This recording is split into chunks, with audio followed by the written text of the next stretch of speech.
but I can understand why they did it, and so I do think that there are exceptions frequently that have to be looked at. So to that, if I may, I suspect that that could be handled through the mayor's declaration of emergency.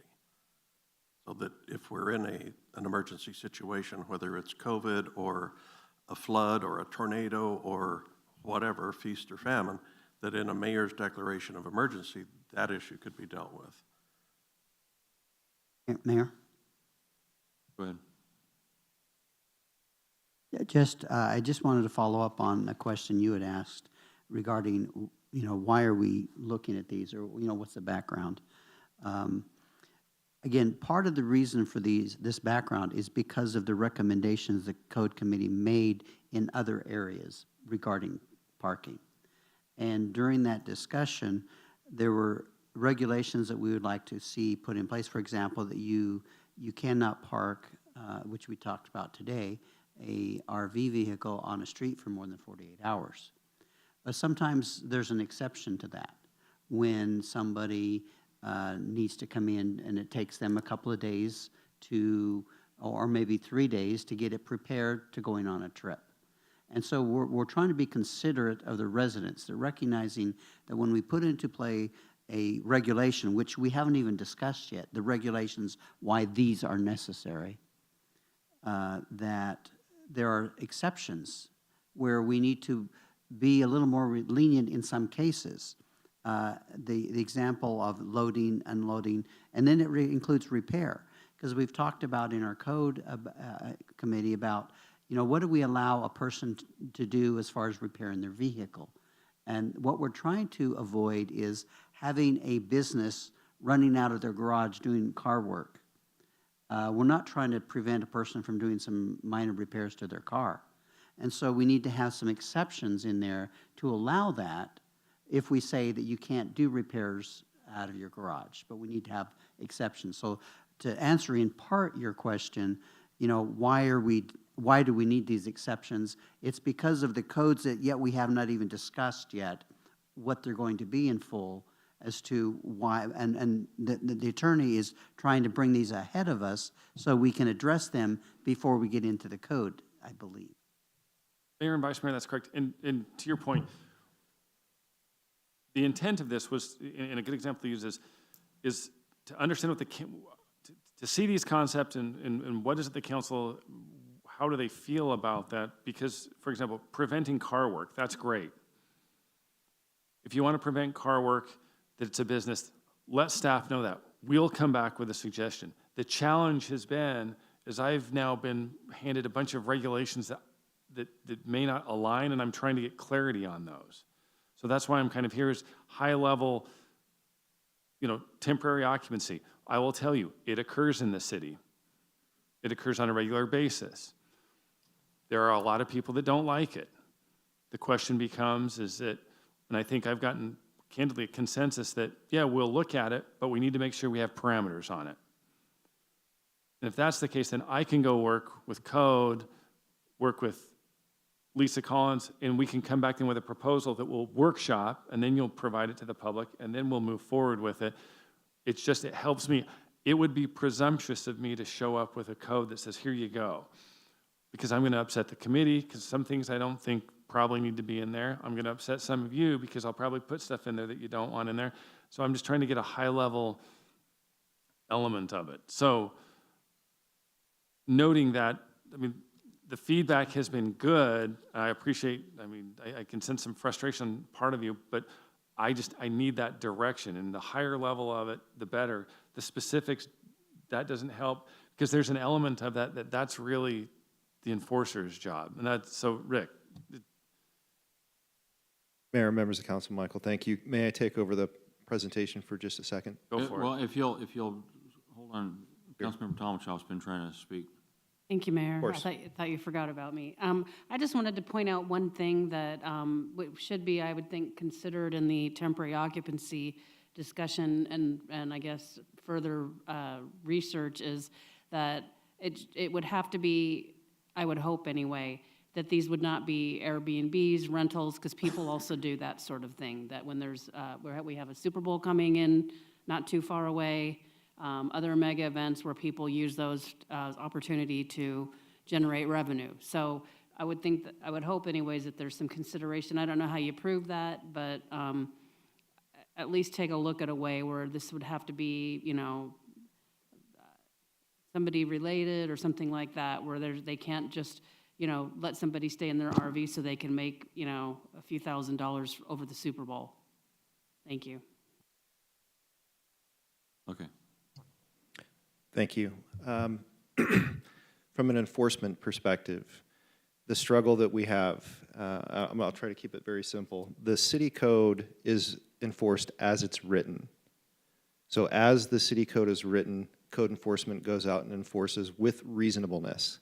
So if the city code, for example, says that you can't occupy an RV on your property, when we go out because of a complaint and speak to the homeowner or occupant of the RV that's in alleged violation, and they tell us something like, I'm living in the RV temporarily because I have COVID-19 and I'm trying to maintain separation from my family, then we educate on what the city code says, and we set a second inspection date for after when they would normally have recovered from COVID, understanding that that's a reasonableness. There's some reasonableness to what they're doing. They're not just living in the RV out of convenience or some other necessity. They're trying to act responsibly, and we understand that. And we do run into instances where things like that do occur, not necessarily just with occupancy of an RV, but other codes as they're written. So we do apply some reasonableness in how we enforce. The other issue is, so city code enforced as it's written, zoning ordinance not necessarily so. You can get variances, you can file for administrative relief, there's different things that you can do, and then the grandfather use is another issue on how you get around having to do exactly what the ordinance, the zoning ordinance, says you need to do. And so the zoning ordinance was amended in 1993. The burden of proof is on the city to prove that the grandfathered use has been consistent since 1993 when the ordinance changed. And that becomes very difficult when that property may have changed hands several times between 1993 and 2020. But it's the burden of proof is on the city to demonstrate that the use that there hasn't been a lapse in that use greater than 365 days. If there was a lapse greater than 365 days, they lose that grandfather clause. But it's our burden to prove that, and that's become problematic.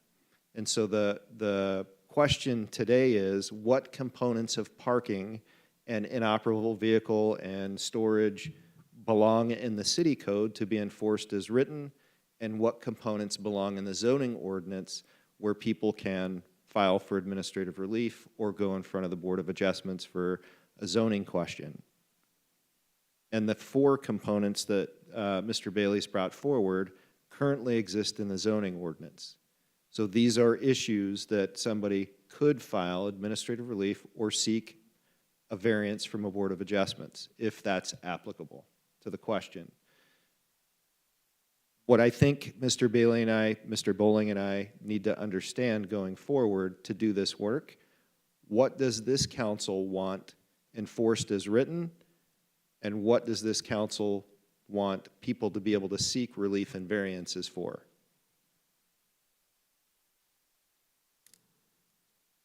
Need that answered today. Well, some direction would be helpful. In fact, let's go to the next slide. The proposal that came out was a prohibition of the parking of personal vehicles in excess of 10,000 pounds or heavy-duty pickups in excess of 14,000 pounds. You can park them in your garage, but you cannot park them in your driveway. Is that something that the city council wants to consider? Noting that there's also the requirement now that the vehicle must be owned or leased by the owner of the occupant of the principal use of the property. So the hypothetical I would throw out to you is a homeowner now who has a company car, if it first and foremost, there's a requirement, it must be owned by them. But if it exceeds these weights as well, they cannot park in their driveway, they have to park in the garage.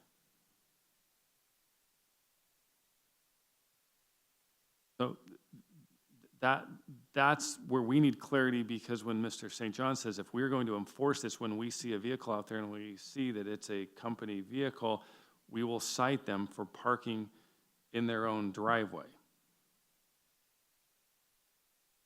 I have a problem with that myself. And if everybody, and it sounds like everybody, I will remove that, but you need to know why then, why I'm removing that. But One other, before you go on, the other thing is it says not to apply parking in a garage. I have a problem with that word, because if it's a enclosed structure such as a carport, garage is fully enclosed, a carport's not. I think it should include a carport or covered structure. And the way the language proposed read was that it does not apply to vehicles parked or stored within a permitted enclosed garage. So to your point, you are correct that you could not park that vehicle in a carport. I think it needs to be changed. Mayor? Can staff, just for all of us and those who are watching, can you define a 10,000 pound or 14,000 pound vehicle? That's not a pickup. What kind of vehicle are we looking at that neighbors have to? Mayor, endure? Councilmember Aldama, 14,000-pound vehicles typically include box trucks, things of that nature, but they also include some of the larger heavy-duty pickup trucks that are on the street today. 450. I'm sorry? A 450 can be 14,000 GVW. So I'm thinking more of the, Mayor, if I may, so I'm thinking more of the heavy-duty trucks, dump trucks, those type of diesel trucks that have to warm up in the morning, and neighbors have to listen to that and have to smell the diesel. Some of them are probably just gas, but those are really heavy-duty vehicles that should or should not be in residential properties. Mr. Bailey, a question on that. Personal vehicles in excess of 10,000 pounds, is that excess 10,000 pounds of the vehicle's weight or the gross vehicle weight? So would it be your registered gross vehicle weight or the actual weight of the vehicle? Gross vehicle weight. So it should say then GVW, just to be accurate. Thank you, Mayor. So as I recall from our conversations at committee on this one, it was that these heavier pickup trucks, crew cab, the F, for example, a 350, 450, those get up into that weight range. So that's why it's important to understand that what we were talking about is the pickup, not a dump truck, not a street sweeper or something like that. But we didn't want to have it so tight that these crew cab, larger pickup trucks would not be allowable. And we wanted to, that's what we want to allow, because we are trying to be reasonable and accommodate our residents. So I would suggest not taking that out completely. So that's why we had the word pickup was necessary in there. And regarding the vehicle having to be registered to the owner or occupant of the property, I would say rather than remove that restriction, maybe we add to it and say, or their employer, and assign to them for their use, something like that. So then we can, because I think what we're trying to avoid there is storage of vehicles or having vehicles there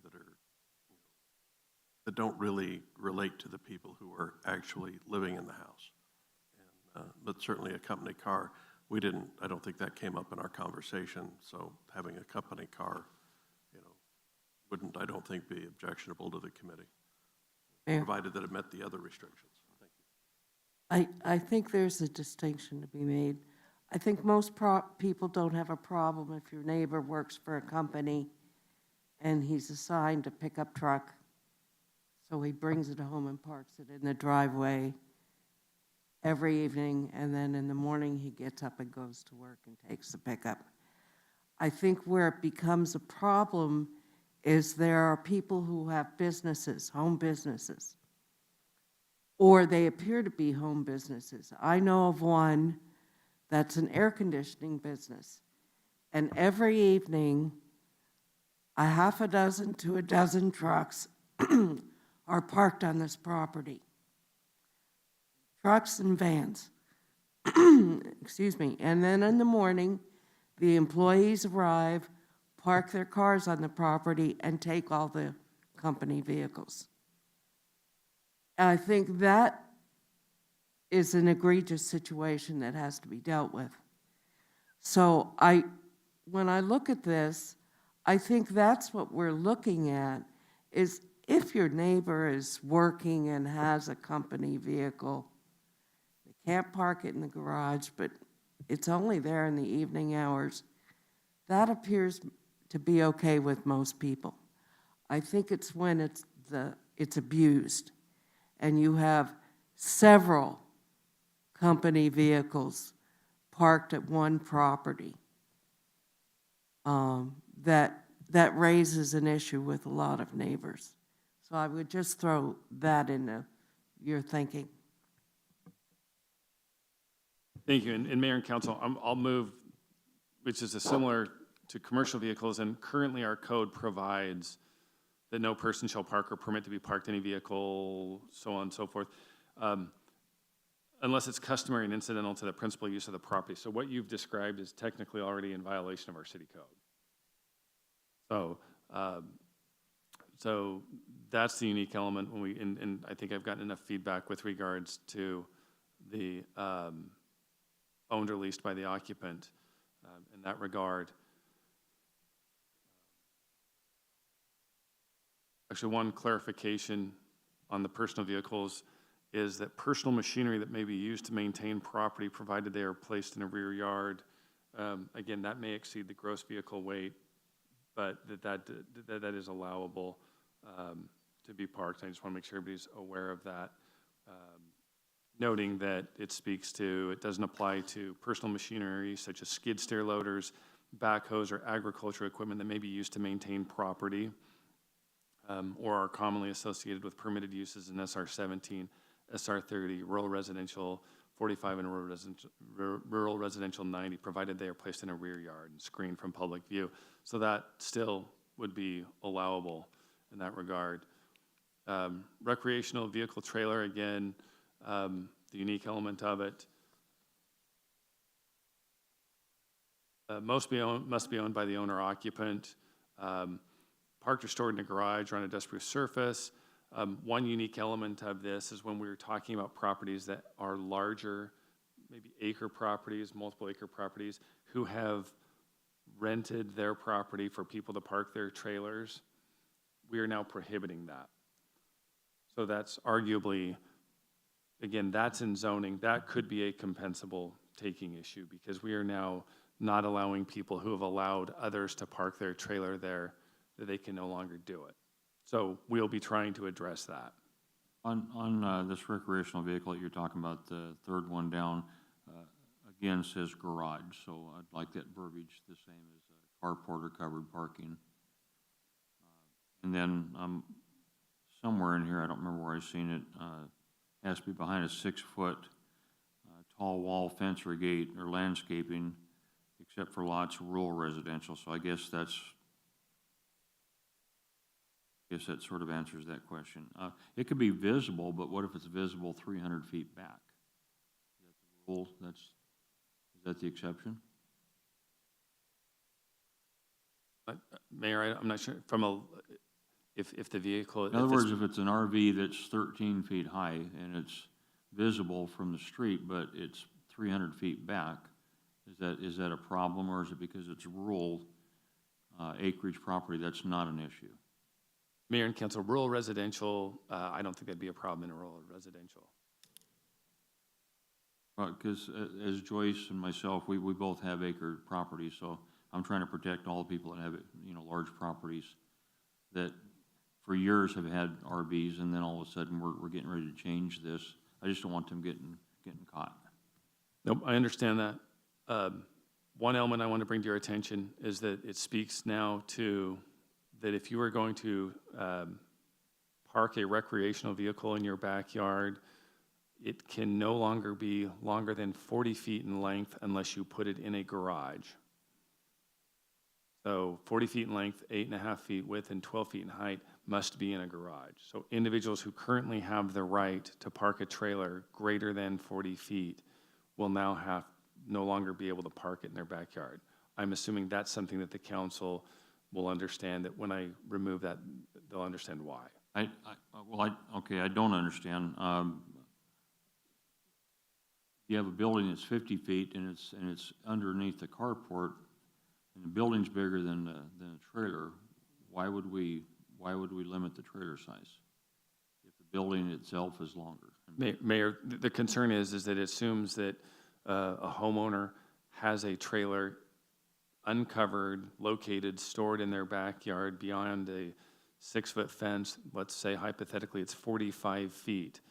If we adopt this proposal, the only way they will be able to store that in their backyard is if they build a garage. They will be forced to either build a garage or park it elsewhere. So I have a problem with that. Okay. Mayor and They suggest he's going to remove that. Mayor, Excuse Mr. me? Bailey, Remove it, that's great. if I could though, in this, on the slide here, it says, except lots in the rural residential zoning districts shall be exempt from the requirements. That's the screening requirement. Can we not make the same exception on these others? Because, I mean, if we're talking, your example was a trailer that's 45 foot long. Well, that's the trailer that gets hauled behind a long-haul tractor trailer rig. No. No? Well, I mean, that's the length of a trailer, just as an example. It could be a camping trailer, I suppose, but a 45-foot trailer, that's as long as, doesn't have to be exactly the same, but that's as long as that. And I don't know that we have those in our normal residential districts. And so we don't have, we can look at this code also based on the zoning, so that may not be inappropriate in an ag or rural residential, or maybe not appropriate in suburban residential. But something that size probably is inappropriate in your R10s, R18s, those kind of zoning districts. So we can finesse this some, can't we? Allow it in some neighborhoods, but not in other neighborhoods where it's probably not going to be an issue. Mayor and Council, that's correct. The challenge that you're faced with now is it currently is an allowed use, and you are now restricting it. Okay. If you have a trailer, and I have looked up a toy hauler. The average length of a toy hauler is greater than 40 feet. And I have driven, I mean, I would never do this to somebody, but as I drove in today, I probably saw 4 that were in excess of 40 feet that are parked currently lawfully, but they will not be with this standard. And that's my problem, is I know that, a standard semi-trailer is 53 feet. A toy hauler, your truck is half underneath it, so the trailer seems shorter, but the trailer itself, when it's disconnected from your truck, most of the time, not most of the time, frequently is more than 40 feet. It might be 42, 43 feet. So my point that I tried to make earlier, if a building that is parked underneath, if the building itself is bigger than the trailer, I don't understand the 40 feet situation. If the building's 50 feet, then we should never exceed the building itself that's covering it. It was my point. Mayor? I think the council understands that we're not going to do something that is considered a taking. We're not going to allow that to happen, unless it's very minor, perhaps. But I don't think we're going to allow any kind of taking.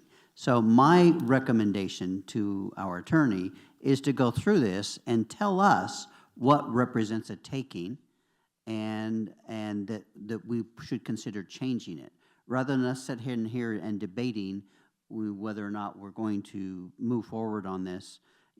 Give us some legal advice on what is a taking and what we shouldn't. As a council, your advice would be not to move forward on that. because it would be considered a taking. Unless we can move it into some other part of the ordinance, which then would make it not a taking. That's how I would like to see this presentation to move forward, because I think we're just talking in circles here on a lot of this stuff, that we need some legal advice on what we should and shouldn't do. Rather than us debating whether or not we should allow 40-foot, tell us, well, 40-foot would be considered a taking, and you've explained that on this issue. But just come out and tell us that and say, I would recommend we change it to 60-foot, or just remove it, or whatever we're going to do. That's what I would recommend how we address this going forward. Thank you. Mayor, Vice Mayor, fair enough. The exception then, I'll move forward then. I believe that could be a taking in terms of the same thing with regards to the owned by the owner or the occupant. It currently is allowed that they can store somebody else's property on their property. We'll be removing that. With regards to the exception, the conditions that are not self-imposed, I do need clarification on this because you have a unique situation if in the event of circumstances that are not self-imposed, of which I don't know what they are, there is relief where a homeowner can provide one trailer no longer than 20 feet and 8,000 gross vehicle weight, parked and stored in their front yard on an approved surface. So they can park. So if conditions are self-imposed that they cannot reach their backyard, they can park a trailer in their driveway. Noting that if it is an unenclosed utility trailer, it shall be empty except for the fact of business equipment. So I'm trying to reconcile, so if I park a personal trailer there, I cannot do that per se unless I first and foremost have exceptions, and I must park it empty. But if I put my business equipment in it, I can store that there as well. Is that a distinction that you like, or do you want it to be a consistent that you can store a trailer, it just must be empty? Mr. Bailey, I think we got to be careful on some of this stuff. I think most people know that I owned a trailer manufacturing retail business for 20-plus years. And your definitions on trailers you got to be careful of. A utility trailer is a brand name. It's like Craftsman tool. Most people always refer to Craftsman wrench as the adjustable wrench. Well, a flatbed trailer is not necessarily a flatbed. By state law, a flatbed can have 2-foot sides on it. So utility trailer is a brand name. And the length of the trailer is not determined by the total length of the trailer. It's determined by the usable space. And then throw another caveat makes it even worse, is a trailer doesn't have to even have license plates on it if it's a piece of equipment that has tires on it, compared to a trailer that carries a piece of equipment. So the definitions, we need to be very careful on how we do that. Mayor and Council, I'm just trying to help. I understand. I think I have enough direction where we can move forward and come back with the council. The other two items deal with recreational vehicles, and we've generally talked about them in passing with regards to understanding that one of the underlying issues is maintenance versus operating as a business. And I think there's elements of that that are already in the code. That also applies, for example, in vehicle service. It already speaks to the fact that it is not allowed under our current vehicle code. And understand the reason my concern about this is that my concern would be is that we would provide relief in our zoning code. We don't want to do that. We don't want to create that conflict. In closing, I appreciate your frustration. I understand your frustration. I just want to make sure you understand one of the reasons why we did this is I want to always make sure you understand that we are very respectful of your commissions. Your commissions created a work product. I did not want you or them to think that I ignored that. And that's why I brought this to you, so that we could walk through this, we could have a discussion about it. It can be a miserable discussion, but it's a discussion that needed to occur. We'll be able to sit down with Mr. St. John, Mr. Bowling, Mrs. Collins, and we'll come back to you, I would assume in 30 to 60 days, with what we can put forward as a proposal. That will be at a workshop, and at that time you can give us the direction. With that, I have no other information. Thank you. Item number 6. Item 7, amend City Code, 7. Chapter 25, recreational marijuana. Mayor, members of the council, now for an easy one, and I'll let Mr. Bailey, or is this Mr. St. John? Mr. Bailey. If this is not easy, Don't blame me. This was from a council member request to bring back an action with regards to Prop 207 regarding recreational marijuana. Briefly, Prop 207 allows adults 21 years of age and older in Arizona to possess up to 1 ounce of marijuana with no more than 5 grams being marijuana concentrate, and have up to 6 marijuana plants in a home occupied by a single resident, or up to 12 marijuana plants in households with 2 or more adult members. It allows employers to adopt or maintain a drug-free workplace with policies and restrict employees and applicants' use of marijuana. What it does not allow any person to smoke in a public or open space. A public park, sidewalk, walkway, or pedestrian bridge or thoroughfare is an area that you cannot smoke it. A public place is also defined to mean anything in the underlying Arizona Smoke-Free Act, which includes airports, banks, bars, common areas of apartment buildings, condominiums or other multifamily housing facilities, educational facilities, entertainment facilities or venues, healthcare facilities, hotel, motel, common areas, laundromats, public transportation facilities, reception areas, restaurants, retail, food production, and marketing establishments. This also includes retail service establishments, retail stores, shopping malls, sports facilities, theaters, and waiting room. Noting that the only thing that I think is not a public place is a private residence unless it is used as a childcare, adult daycare, or healthcare facility. The law also does not allow flying, driving, or boating while impaired to even the slightest degree. It does not allow a person under 21 to purchase, transport, possess, or consume. And then also, it does not allow consumption while driving, operating, or riding in the passenger seat or another compartment of a vehicle used for transportation. And then finally, it does not restrict the city from prohibiting or regulating conduct otherwise allowed by Prop 207, which is when ingesting, smoking, or whatever it may be with marijuana or marijuana concentrates, when the conduct occurs on property that is occupied, owned, controlled, or operated by the city. With that, we have presented to you the background. There is a proposed ordinance this evening. I'm available for any questions that you may have. Thank you, Mayor.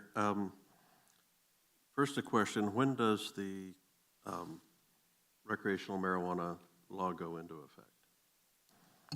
Mayor and council, that's an open question. The unique elements of it is there's an understanding that it would go into effect upon signature of the governor. However, there are others that have indicated that with regards to the permitting and licensing, there will be a time frame within which the Department of Health and Human Services will have to establish that framework, and until that's done, it wouldn't be wouldn't be effective, and that's because nobody is technically operating under a recreational marijuana license for the sale of it.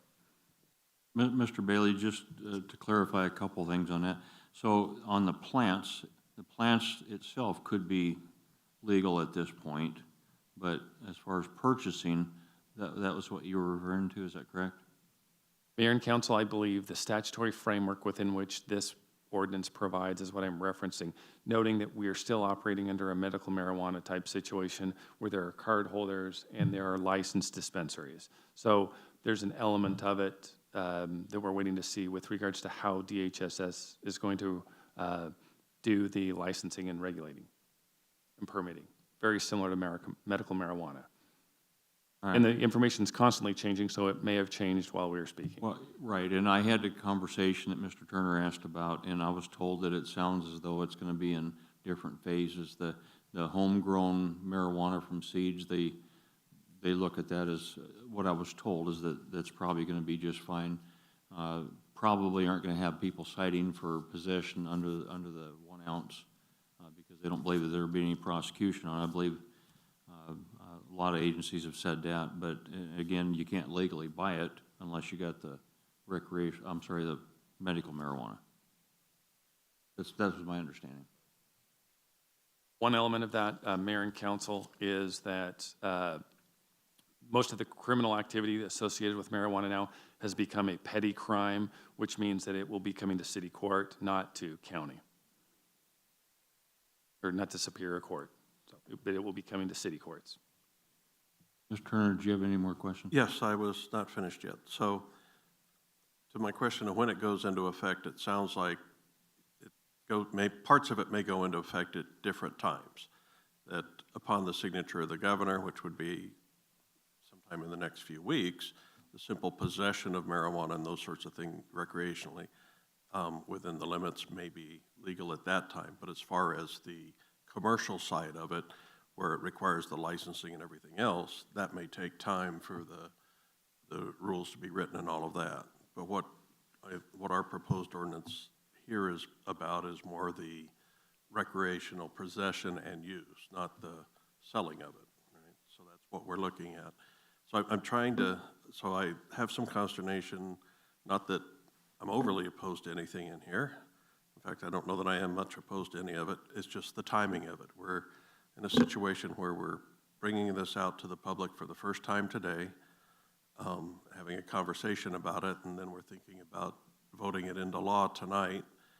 And I just think if we're not in a big rush, you know, could we not postpone the vote tonight to our next meeting so that we do get some public input on it to see, you know, if we're creating an issue here. And then the other thing, I guess, as I look at this for the recreational marijuana, that the smoking side of it, we should regulate like we do tobacco smoking. You can't smoke marijuana in places you can't smoke tobacco. That seems pretty darn reasonable. And then as far as the possession and use of it, I would be inclined that we regulate it like we do beer or other alcohol. And the only place that I see an issue here is that we do allow beer permits in our parks. Process to go through to get it and all of that. I just would like to throw out for consideration, should that not be also, seeing as the voters have said, the recreational use, if we allow a beer permit in our parks, would we not want to also allow somebody who was attending that very same event to be in possession or to use marijuana? Mayor. Mr. Bailey, when I brought this forward, did I not ask that we replicate the City of Peoria ordinance with regard to the use of recreational marijuana?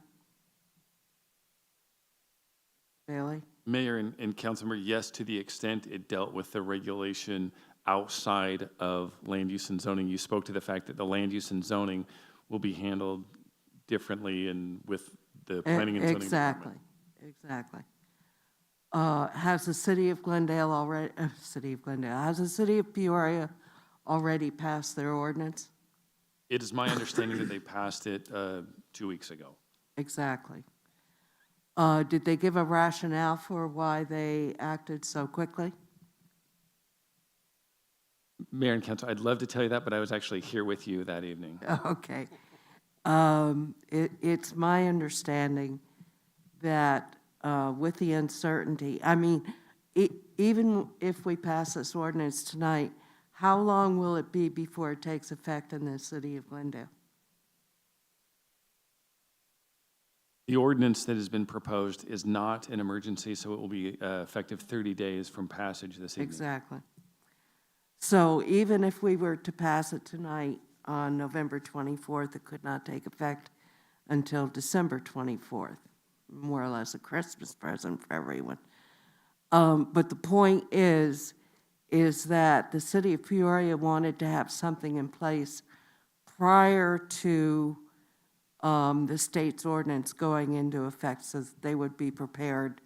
And that is why I ask that we do no more than replicate the City of Peoria ordinance and that we do it in a timely manner so that when the state law does go into effect, we are already positioned with our own ordinance to regulate the smoking of marijuana in public places. Thank you, Mayor. Good. Thank you, Mayor. Mr. Bailey, I read this a couple of times. Aren't most of these provisions already in the ballot measure? Mayor and Councilmember, From a general statement, yes, but there's not specificity with regards to what that means. There is a unique element from a legal perspective that it says it can't be in a public place. It's also prohibited under the Arizona Smoking Prohibition Act. But then there's also a provision that allows that a city may restrict it in areas that are under the control, operation, or ownership of the city. So I don't know from a practical sense what gap that's filling, but apparently when they crafted the legislation, they believe there is a gap. But for the most part, when you read it, it says it's not allowed at public places. Any public place. Any public place, parks, it specifically references parks and sidewalks. So it was passed by referendum, so, anything that we adopt that's in conflict with the language that was adopted would be, what happens there? Mayor and Councilmember, to the extent there was something in conflict, we would be violative of the initiative, and therefore we would not be able to enforce it. Noting that, just so you know, the unique element of Prop 207, I'm going to read it to you, so sorry, I'm reading it to you, but it speaks to, does not prohibit this state or a political subdivision of this state from prohibiting or regulating conduct otherwise allowed by this chapter when such conduct occurs on or in property that is occupied, owned, controlled, or operated by this state or a political subdivision of this state. Very broad in general. I'm not sure what that means, but it is a gap filler for when they speak to the fact that it cannot be done in a public park, sidewalk, walkway, or public pedestrian thoroughfare. And the public place has the whole definition in the Smoke-Free Arizona Act. Falls under the Smoke-Free Arizona. So that's what I'm just curious. Are we certain that there's nothing in this ordinance that's in conflict with what was approved by the voters? Mayor and Council, I believe what you're doing is you are at a local level reinforcing what Prop 207 states, nothing greater, nothing less. I have one more question. I know it's getting late. Does this give the police officers more ability to enforce smoking in public, or what would be the advantage to adopting the ordinance?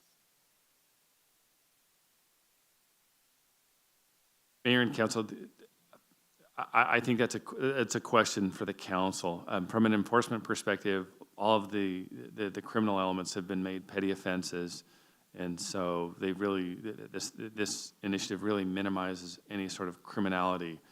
That was part of the intent of it. So I think it's really a statement that the council would want to make in that regard.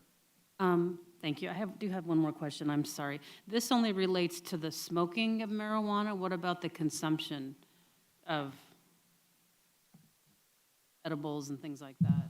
Mayor and Council, both 207 and what we've proposed deals with consumption, vaping, and inhaling, and consumption. Consumption is probably very difficult to enforce unless you know what somebody's doing, but that's Yeah, you got to see them ingest it, and that's very difficult. I guess that's all I have for now. Thank you. I've got a question for you. You'd brought it up earlier. The places that have and I'm not going to pronounce it correctly, the hookah lounges. I've never been in one, but I'm assuming that that's smoke. So in a private establishment like that, would that be allowed in there as a private establishment? Mayor and Council, my understanding is a private enterprise like that would be allowable. That's not a public place. I don't have an opinion on it either way. I was just curious.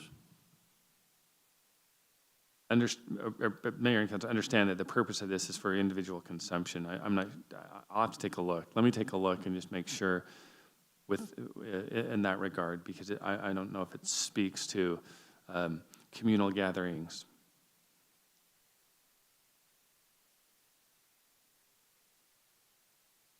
Any other questions? Mayor, Wouldn't it fall under, it's a public place, though? I mean, it's not a private residence, you're not in your home, you're in a public place. I don't know. I would think that most states that have legalized marijuana don't allow it consumed any place but in your home.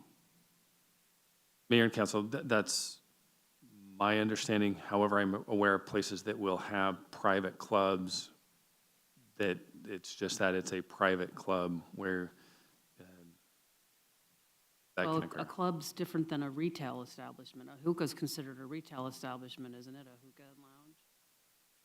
I don't know. Or even cigar lounges, I've never been, so I it's haven't kind of either. lost Who's on been me. to one? concerts.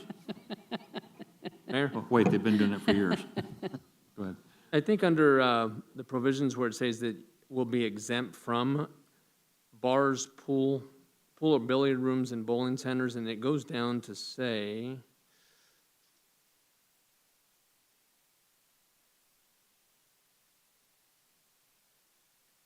says that you can in places that sells tobacco paraphernalia, so I would say a hookah lounge, yes.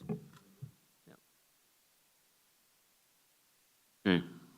Mr. Bailey, what are you looking for? Mayor and council, this was an item asked to be brought before the council, to be placed at a work session and for consideration this evening.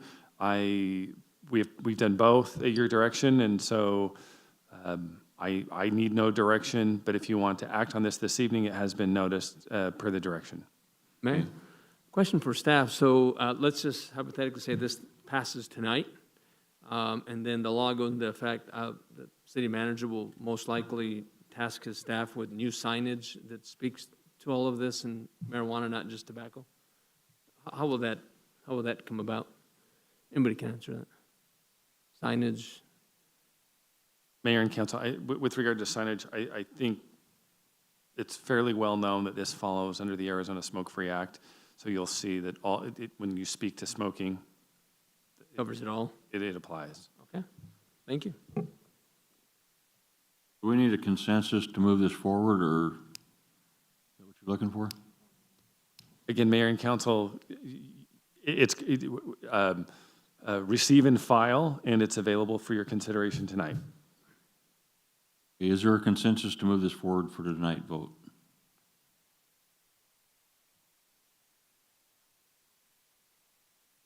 No.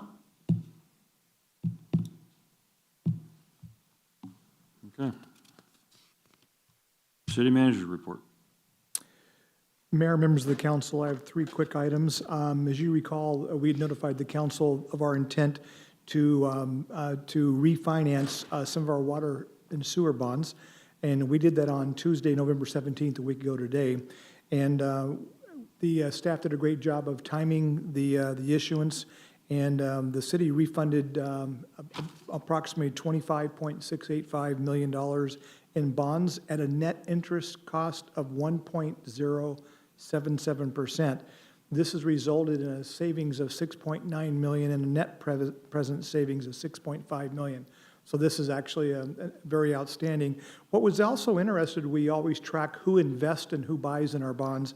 And we had some new major investors that we track, including Eaton Vance, Vanguard, Franklin, Goldman Sachs, and Teachers Insurance, who all purchased our bonds. And so this is, it's good to see the confidence in the city. Again, we appreciate the patience to get this done, but that we timed the market correctly, and I just want to recognize Vicki and Lisette and our team with RBC Morgan Stanley for great work on this. Second, one of the things that, as you know, the city has all kinds of programs to assist people in need in our community. One of the tools, however, we don't really have is how do we work with families to help them have during the holiday season, a special holiday itself around Christmas time. And so we've been working, since I've been here, we've had the ability to adopt a family here within our employees. And this is a program, it's all voluntary. What we do is we ask people to contribute financial. We go out, we buy gifts and presents, and then we try to support, as many families as we can.